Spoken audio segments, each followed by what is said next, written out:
কি করব তখন বাচ্চারা দেখে খুব কষ্ট পায় যে আমার আম্মু এরকম করে কষ্ট করে এনে খাওয়ায়।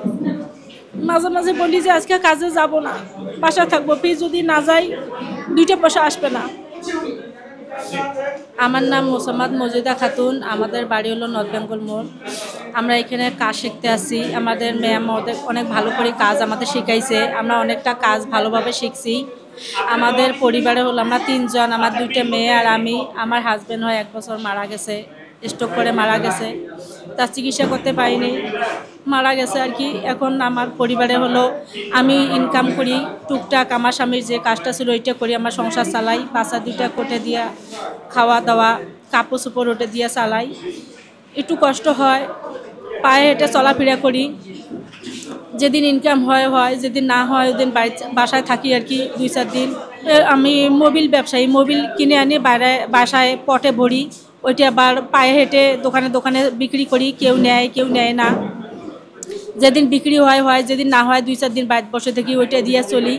অনেক কষ্ট হয় আর কি। মনে করেন যে গরিব মানুষ তো, আমরা মানুষের মতো তো অত আমাদের স্বাচ্ছন্দ্যতা অত ওগুলি আমরা করতে পারি না। আমাদের দিন এভাবে আল্লাহ যেভাবে পাক করতেছে ওইটাই লাখ লাখ শুকুর। এইটাই আমার 2টা মেয়ে, বড় মেয়েটা কলেজে ইন্টার সেকেন্ড ইয়ার ফাইনাল দিচ্ছে, ছোটোটা ক্লাস 9-এ। আর আমি যেটুকু সংসার ইনকাম করি আনি, বাচ্চা 2টা তো ছোটো, এখন ওরা কি করবে। আর আমি যতটুকু ইনকাম করে আনি অতটুকুই ওরা মানে উপভোগ করে, এইটাই। আমি ওদেরকে বলছি এভাবেই আমাদের দিন যাইতেছে, এবার আল্লাহ লাখ লাখ শুকুর, আল্লাহ যেভাবে চালায় ওভাবেই চলবো আর কি। হয়তো একদিন মাল নিয়ে গেলাম, অনেক মাল নিয়ে গেলাম, হয়তো এখানে বিক্রি হইল না, বাসায় ঘুরে আসলাম। বাসায় আসলাম অনেক চিন্তিত, কি করব না করব। বাজার করব, বাজারে টাকা ছিল না, হয়তো বাজার আনবো সেইটাও পয়সা ছিল না। এখন বাসায় যা থাকে লবণ মরিচ সেটাই রান্না করে খাইছি আর কি। মানে এভাবে দিন যায়, কষ্টের দিন যায়, কাউকে বলি না।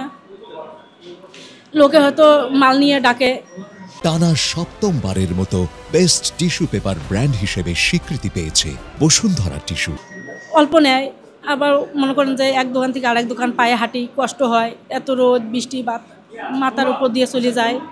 বাসায় আসি অনেক কষ্ট হয়, কি করব তখন বাচ্চারা দেখে খুব কষ্ট পায় যে আমার আম্মু এরকম করে কষ্ট করে এনে খাওয়ায়। মাঝে মাঝে বলি যে আজকে কাজে যাব না, বাসায় থাকবো, ফির যদি না যাই 2টা পয়সা আসবে না। এভাবে অনেক চিন্তা ভাবনা টেনশন করি, অসুস্থ হয়ে যাই, মাঝে মাঝে পড়ে যাই। কত সময় টাকা থাকে না যে ওষুধ কিনবো, বাচ্চাগুলোর অসুখ। যখন টাকা থাকে তখন একটু হয়তো ওষুধপাতি কিনে আনি খাই, তখন না থাকে আর কি করবো। আল্লাহকে বলি যে তুমি সুস্থ রাখো, এভাবে সুস্থ রাখো। কোনদিন বাজার করি আনি খাই, কোনদিন হয়তো চলে এভাবে। অনেক দূর, পুরো শহর হাঁটা লাগে।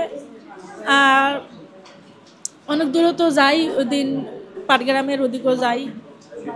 হ্যাঁ, না এখন আমি করতে যাই যে আমার বাচ্চা 2টা যখন বড় হয়, ওদেরকে যখন একটু সবাই দেখে, ওদেরকে যখন একটু সবাই আগায় নিয়ে যায়, মানুষের মতো মানুষ হয়।